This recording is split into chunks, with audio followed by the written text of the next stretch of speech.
कैसे हो आप सब। आई होप आप सब अच्छे होंगे।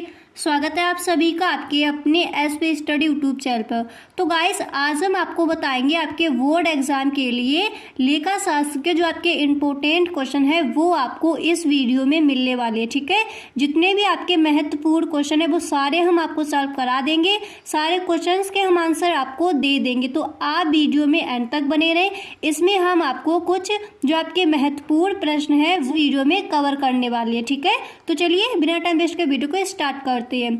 और गाइस अगर आपको वीडियो अच्छा लगे तो अपने दोस्तों में शेयर जरूर करें। ओके, तो देखिए जो आपका पहला प्रश्न है वो यहाँ पर दिया गया है कि अलाभकारी संस्थानों का अर्थ एवं विशेषताएं बताइए। ठीक है, ये आपका प्रश्न दिया गया है, तो इसका आंसर आप इस तरह से दोगे। ठीक है, तो आप लिखोगे आंसर में कि अलाभकारी संस्थाओं से आशय ऐसे संस्थानों से है जिनका प्रयोग सामाजिक कल्याण के लिए होता है। ठीक है, और इसके बाद आपको लिखना होगा तथा जिसका निर्माण धार्मिक संस्थानों जिनका उद्देश्य लाभ से प्रेरित नहीं के लिए किया जाता है। इनका उद्देश्य किसी विशिष्ट समूह या समस्त जनता को सेवाएं प्रदान करना होता है।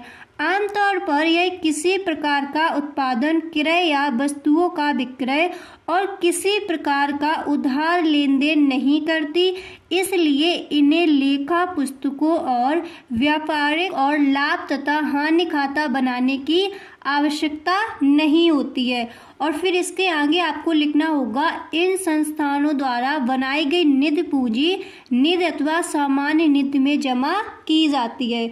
और फिर इसके बाद आपको ब्लैक पेन से लिखना होगा कि इस प्रकार की संस्थाओं की मुख्य विशेषताएं इस प्रकार है। ठीक है, और फिर आपको पॉइंट बाय पॉइंट लिख देना। तो आपको यहाँ पर देखिए फर्स्ट पॉइंट है वो आपको लिखना होगा, यह संस्थान किसी विशिष्ट समूह या समस्त जनता को जैसे कि शिक्षण, व्यायामशाला, मनोरंजन, खेलकूद तथा इसी प्रकार की अन्य संस्थाओं को जाति, धर्म तथा रंग को ध्यान दिए बिना सेवाएं प्रदान करना होता है। और फिर इसके बाद जो आपका नेक्स्ट पॉइंट है वो आपको लिखना होगा कि इनका निर्माण धर्मार्थ समाज की तरह होता है और इनमें अनुदान करने वाले इसके सदस्य कहलाते हैं। ठीक है, फिर आपको देखिए अगला पॉइंट है वो आपको यहाँ पर लिखना है कि इनके कार्यों का प्रबंध सामान्यतः शासन संबंधी कमेटी तथा इसके चुने हुए सदस्यों द्वारा किया जाता है। फिर आपको अगला पॉइंट यहाँ पर लिख देना है कि इन संस्थाओं की आय के प्रमुख स्रोत हैं कौन कौन से। पहला है सदस्यों से अनुदान, दान, वसीयत, और आपका जो नेक्स्ट है वो यहाँ पर दिया गया है अनुदान में सहायता, और अगला आपका हो जाएगा विनियोग से आय। ठीक है, फिर देखिए जो आपका अगला क्वेश्चन है वो यहाँ पर दिया गया है कि प्रवेश शुल्क किसे कहते हैं। बहुत ही इंपॉर्टेंट है, इसको आपको ध्यान से तैयार कर लेना है, अपनी नोटबुक में इसको आपको लिख लेना है। ठीक है, जो आपने अपनी नोटबुक बनाई है, जैसे जब आप बोर्ड एग्जाम देने जाओगे तो उसी नोटबुक को आप रिवाइज करोगे। हर सब्जेक्ट के जो भी इंपॉर्टेंट क्वेश्चन है, प्रीवियस ईयर क्वेश्चन है और मॉडल पेपर आप उसी नोटबुक बना रहे हो, उसी में आप सारे मॉडल पेपर हल करोगे। और जब आप अपने पेपर देने जाओगे तो उसी को आपको रिवाइज करना है, उसी को आपको देखना है।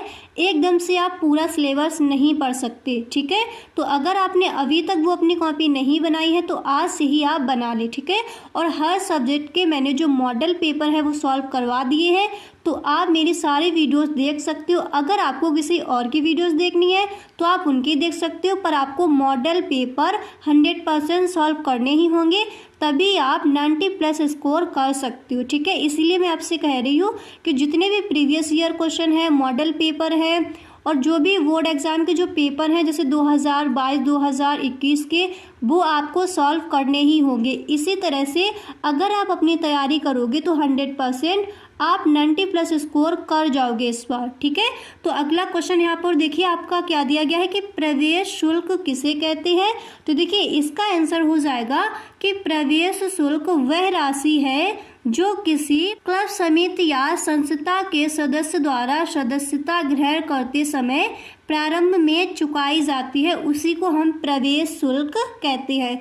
फिर देखिए यहाँ पर जो आपका अगला क्वेश्चन है वो दिया गया है कि त्याग अनुपात से क्या आशय है। ठीक है, त्याग अनुपात से क्या आशय है, तो इसका आंसर हो जाएगा कि त्याग का अनुपात, देखो सबसे पहले आपको क्या करना है, इस तरह से हेडिंग डालनी होगी त्याग अनुपात, ठीक है।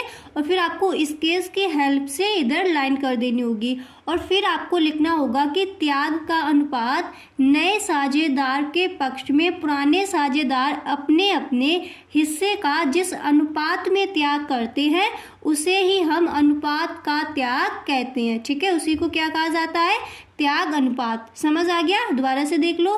त्याग का अनुपात नए साझेदार के पक्ष में पुराने साझेदार अपने अपने हिस्से का जिस अनुपात में त्याग करते हैं उस अनुपात को त्याग अनुपात कहते हैं। फिर इसके बाद आपको हेडिंग डालनी होगी त्याग अनुपात की गणना, ठीक है। तो फिर इसमें आप लिखोगे जिस नए साझेदार, यहाँ पर आप जिस लिख लेना, ठीक है, थोड़ा मिस्टेक हो गया है। जिस नए साझेदार के प्रवेश पर की जाती है, नए साझेदार की ख्याति का भुगतान प्राप्त करते हैं। यह भुगतान वे उसी अनुपात में प्राप्त करते हैं जिस अनुपात में उन्होंने अपने हिस्से का त्याग किया है। त्याग अनुपात से पुराने साझेदारों का लाभ अनुपात कम हो जाता है। तो त्याग अनुपात की गणना में आप इस तरह से लिखोगे। फिर देखो आपको नेक्स्ट हेडिंग है वो आपको डालनी होगी गणना विधि, और इसमें आपको एक लाइन लिख देनी होगी कि पुराने अनुपात से नया अनुपात घटाकर त्याग अनुपात ज्ञात किया जाता है, ठीक है। यानी आप इस तरह से इसको लिख सकते हो कि पुराना अनुपात माइनस नया अनुपात बराबर क्या हो जाएगा, त्याग अनुपात, ठीक है। समझ आ गया। अब देखिए जो आपका अगला क्वेश्चन है वो यहाँ पर दिया गया है कि रोकड़ प्रवाह से क्या आशय है। अगला प्रश्न आपका क्या है यहाँ पर कि रोकड़ प्रवाह से क्या आशय है। तो देखते हैं इसका आंसर क्या हो जाएगा। देखिए तो इसका उत्तर हो जाएगा एक निश्चित अवधि के भीतर व्यवसाय में किन किन साधनों से कितने रोकड़ आती है और किन किन मदों में कितनी रोकड़ खर्च के रूप में या अन्य रूप में बाहर चली जाती है।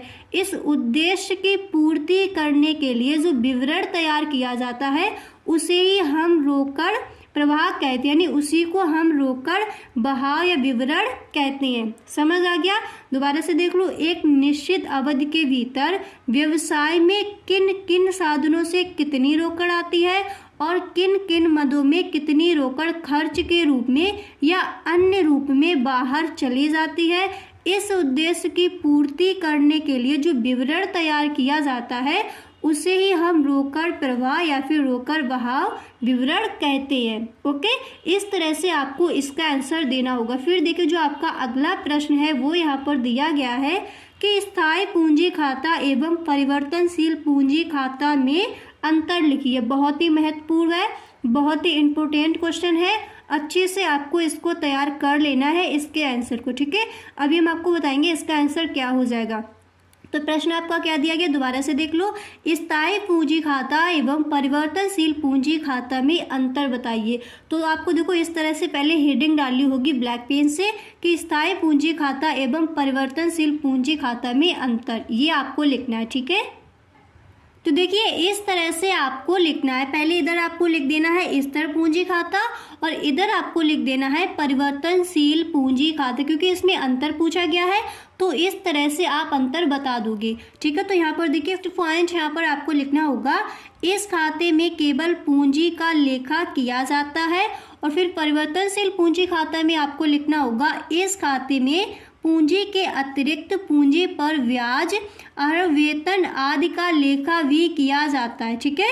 फिर यहाँ पर आपको नेक्स्ट पॉइंट है वो आपको लिख देना है कि इस प्रणाली में चालू खाता अलग से खोलना पड़ता है, परंतु परिवर्तनशील पूंजी खाता में क्या होगा, देखिए इस प्रणाली में किसी और खाते को खोलने की आवश्यकता नहीं है, ठीक है।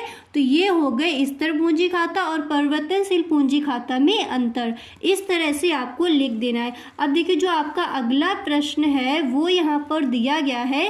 देखिए आपका जो अगला प्रश्न है वो यहाँ पर दिया गया है कि आय और व्यय खाते से क्या आशय है, या फिर आपसे इस तरह पूछ लिया जाएगा कि आय और व्यय खाते का क्या अर्थ है, या फिर आय और व्यय खाते से आप क्या समझते हैं। तो इस तरह से आपसे क्वेश्चन आस्क किए जाएंगे। तो इन सब का आंसर आपको यही देना है। किसी भी तरह से आपसे पूछा जाए आपको इसी आंसर को लिखना है, ठीक है। तो इसमें आपको लिखना है आय और व्यय खाता यह एक लेखा वर्ष के लिए आय और व्यय खाते का सारांश होता है। यह एक व्यापारिक संस्थान द्वारा उपार्जन उधार पर तैयार किए गए लाभ और हानि खाते की तरह ही होता है। इस खाते में केवल आयगत प्रकृति के मदों को शामिल किया जाता है तथा वर्ष के अंत में शेष आधिक्य तथा कमी को दर्शाता है। इन्हीं को हम क्या कहते हैं, आय और व्यय खाते, ठीक है। इन्हीं को आय और व्यय खाते कहा जाता है। तो गाइस ये थे आपके कुछ इंपॉर्टेंट क्वेश्चन। आई होप आपको वीडियो पसंद आया होगा। गाइस आपने कहा था जो लेखा शास्त्र के जो इंपॉर्टेंट क्वेश्चन है वो हम आपको बताए, तो देखिए आज ही मैंने आपके लिए वो वीडियो बना दी है। तो गाइस अगर आपको वीडियो अच्छा लगे तो वीडियो को अपने दोस्तों में, जितने भी आपके फ्रेंड्स हैं, सारे फ्रेंड्स के पास इस वीडियो को आप शेयर ज़रूर करें। Okay, thanks for watching.